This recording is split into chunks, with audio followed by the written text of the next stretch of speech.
One. How did I do it? I'm sorry. I didn't mean to laugh so hard. Okay, I didn't mean to laugh so hard. Oh, why that was horrible. Laughing? Let me explain to the people why we're laughing before they think we're just crazy. So we're laughing because I have always sang the praises of the recording, like the recording has started. So and I'll never get tired of it. I'll never, and this is so great. So I'll never get cut off again, and you'll only hear Cave as your introduction. And what happened today, I hit record and went, hello and welcome to and then it said recording has started. So all you heard was Cave and the introduction. Ooh, y'all, I hate it now. I needed that laugh today, y'all. It was the best. It was about, I'm Jade. Oh. And I'm Winona.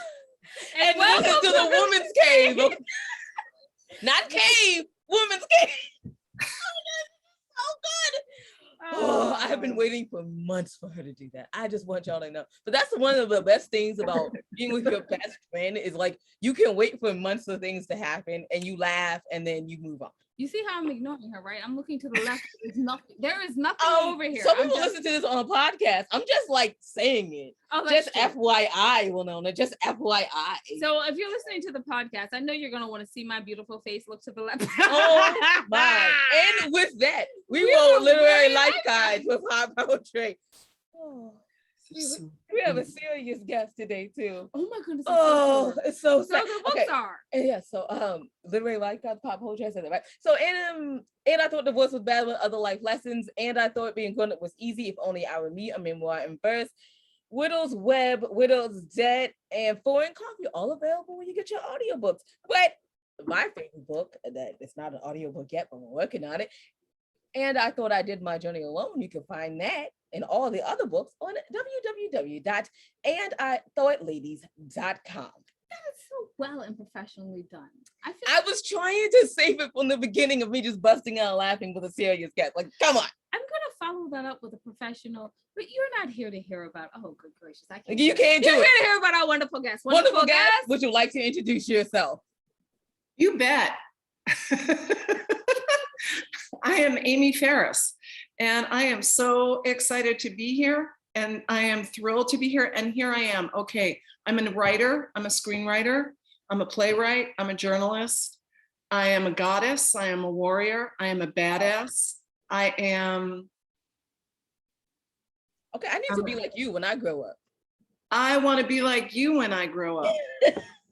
And who really wants to grow up? Let's grow out. Yeah, well, I do that regularly. I mean, I know I do too. Trust me. That's why I wear these big white t-shirts, because I am growing at a rapid pace. I am what? Blame the pandemic and being in the house. Let's blame it on that. Oh, I can't. Because this was way before the pandemic. I can blame it on menopause. Well, there you go. There you go. I could tell you it was menopause that started the whole expansion thing. You know what's funny to me is this: most of the time when you say you're expanding your house or expanding your business or expanding any collection of people, go congratulations. But when you say you're expanding your waistline, they go, oh, I'm sorry. Yeah, well, they should have the same positive connotation. Congratulations. None of us should be apologizing for expanding in any way, shape, or form. Really, we should not apologize. We should be so grateful that we can actually expand. Something, yeah, absolutely. I mean, seriously, y'all. I mean, she's like a playwright and an editor. Okay, so she's going back to being professional now. I'm like, okay, I don't even know what questions to start with. I'm gonna start with my favorite question. How did you enjoy going from being first, I lied. I'm going to start with the unprofessional question. Married George Clooney? This is like the beginning of your author career? Is that correct? No, it was not the beginning of my author career. It was the second book. My first book was a YA book called A Greater Good. And that came right after I wrote the movie Funny Valentines that Julie Dash directed. And I decided that I had the best experience writing that movie, that I needed to leave Hollywood because I knew that it would be, nothing could top that, ever. And then I wrote Marrying George Clooney in the middle of the night. I was up every I was up at 3 a.m. every single night while my husband was sleeping. And I thought, I wonder where my old boyfriends are. And so I started Googling old boyfriends. And man, do you find, you find a lot of stuff out in the middle of the night. And so that book came out of that. And it really did. It came out of menopause. Wow. So I'm going back to Hollywood because Okay. it feels so glamorous. So what were you doing in Hollywood to get you to the screenwriter, making a movie section of your life?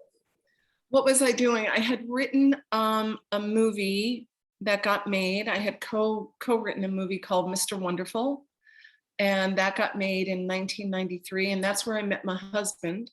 He was the cameraman. I was the writer. It was a Hollywood movie type of ending thing.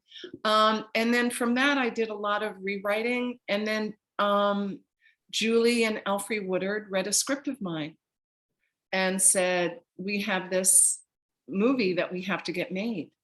And so I was hired to do Funny Valentines, which is pretty profound. And Julie, have you ever interviewed her? Interview her. She's the goddess queen of everything. She did Daughters in the Dust. She was right? She's the reason why Ava DuVernay, how do you say her last name? DuVernay? Yes, has a career. So Julie is extraordinary. She is a goddess, and she's gorgeous, and she's like walks into a room and she takes your breath away. Wow. She is. I'm not sure. You heard the beginning of this show, correct? Yeah, that's hilarious. So you've written in also numerous anthologies. But first, I have to talk about, when did you fall in love with writing? When I was probably 4 years old, because I did not have too many girlfriends or friends, and I was very shy and I was very introverted. And so, to be very honest with you, I had a diary, little pink diary with a lock, and I wrote all my secrets down. And I felt like, because of that, I felt like I could tell the blank page anything. I could share all my secrets and desires. And I wanted to marry Richard Polito when I was 5. And I wanted to have his babies when I was 7, and, stuff like that. And so when I was a little girl, I fell madly in love with writing. So now that's another question I have to ask. Do you find yourself still in your books today oversharing? No. Oh, I don't good. share enough. We shared in our books. Didn't we overshare, Winona? Oh my goodness. I've never heard her pull a narcissist moment where she starts talking about herself, but yeah, we did. We overshared.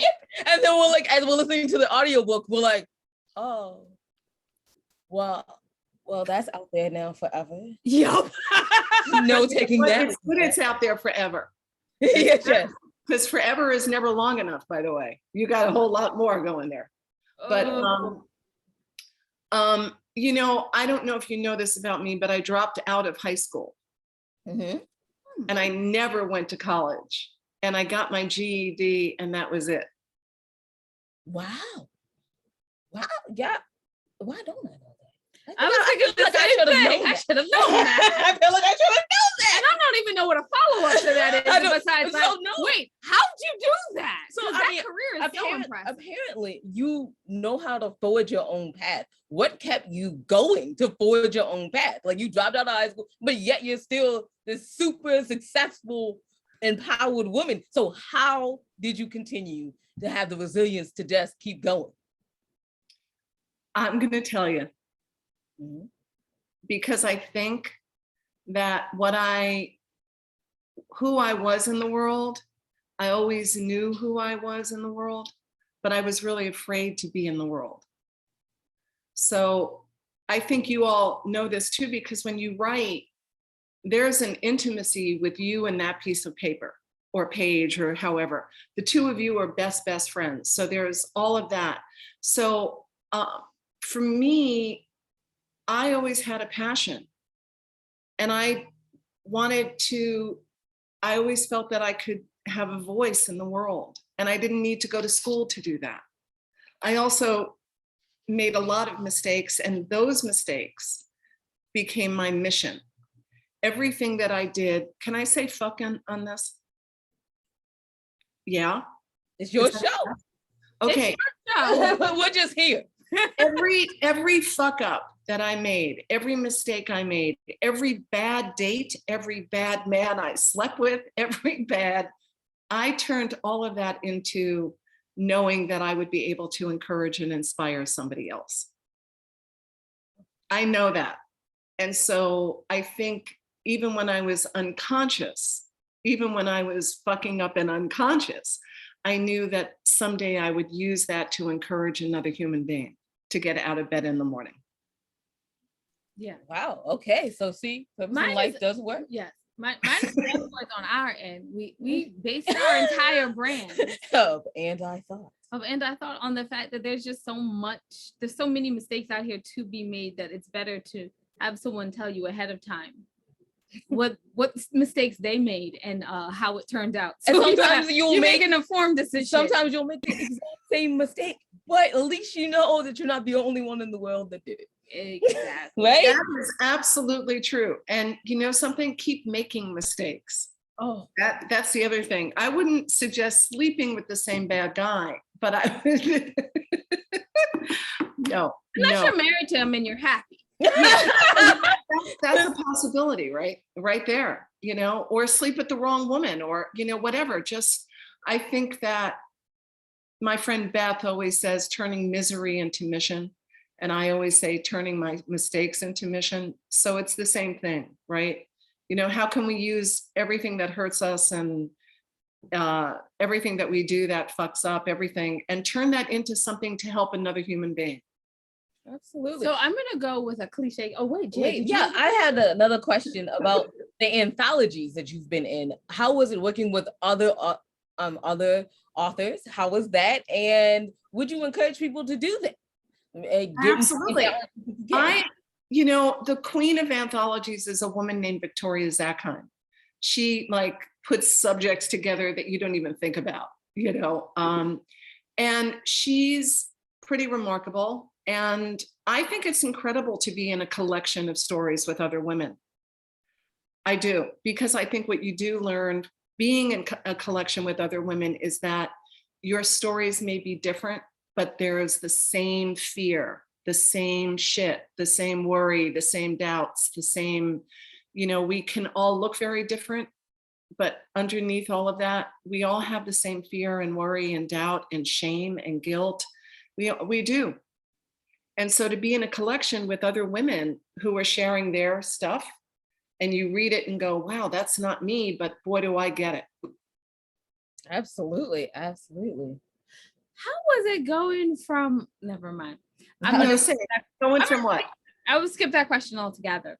I'm going to get to the more like, let's talk about your accolades. Let's do it. Be professional. Let's be professional. Then I'm coming back to the, screw it. I lied. Yeah, I know you're not. Come on. Go ahead. So like, you lived in California, now you live in Pennsylvania? Yes. Gracious, how are you doing that? I just wanted to ask that so bad. I never really lived in California. Ken and I were in California because Ken, my husband, was a cameraman. So he shot Pleasantville and Field of Dreams and Fried Green Tomatoes and Scent of a Woman and tons of movies, right? And so when we were in California, but I was always a New Yorker. So, but I think what happens too, and this is really like the truth, if you're a good writer and you have passion, you can be anywhere.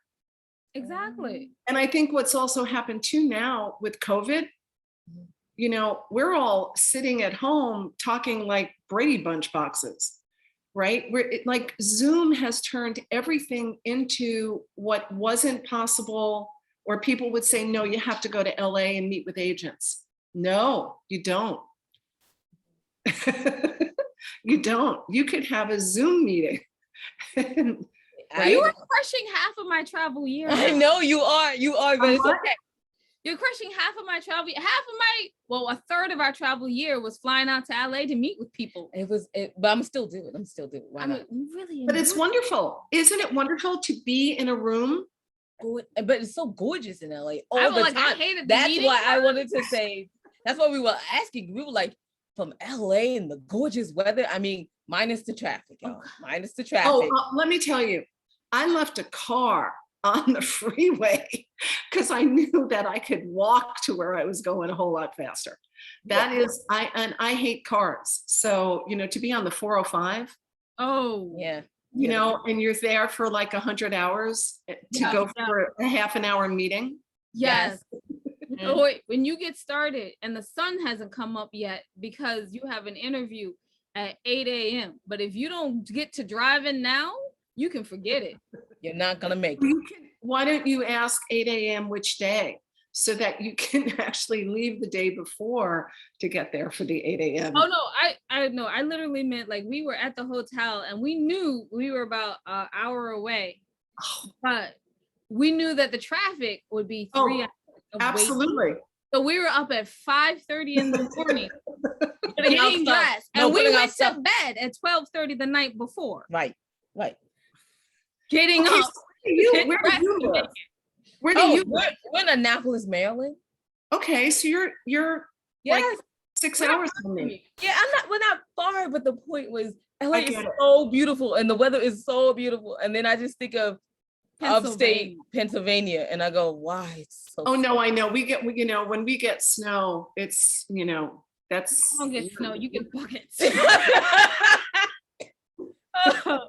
You had friends up in that part of Pennsylvania. Yes. Yeah, y'all don't get snow. It's just buckets that come down. White buckets. You're just like, why? Why is it so cold? And why is there snow? It's November. Come on. It's like the sugar shaker for a funnel cake. Yeah. No, it is. It is. That's what it is. And you know what you have to do? You have to go out with snow cones and wine. Ooh. Have you ever had a red wine snow cone? No. And now I'm looking forward to the snowy season. I'm excited. And just like that, my whole winter has turned around. And just like that, California doesn't matter. Exactly. Just like that. Learn something every day. Okay, so now let me get back to your accolades. So then, like, we can actually wrap up the interview at some point. At some point, we're gonna do it. So you are a founding member of Pages, and I forgot the other word, Literary Festival. And then you're on a couple of other boards and faculty. Like, that's amazing. So how did you get involved with so many literary festivals, and have they helped with your writing career? Okay, so yes, I got involved with Pages and Places, which is in Scranton. And that was started by this very extraordinary woman who is now the head of ACLU in Pennsylvania. Ooh. So she went and decided that she wanted to do something much bigger. But Pages and Places was started out of her passion. And then I ended up being on at the Women's Media Center. So that came slightly after that. And I'm still on the advisory board there. But Carol Jenkins, you know who she is?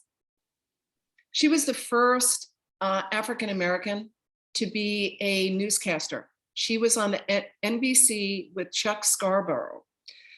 And this was 100 years ago. And she was she was the president of the Women's Media Center.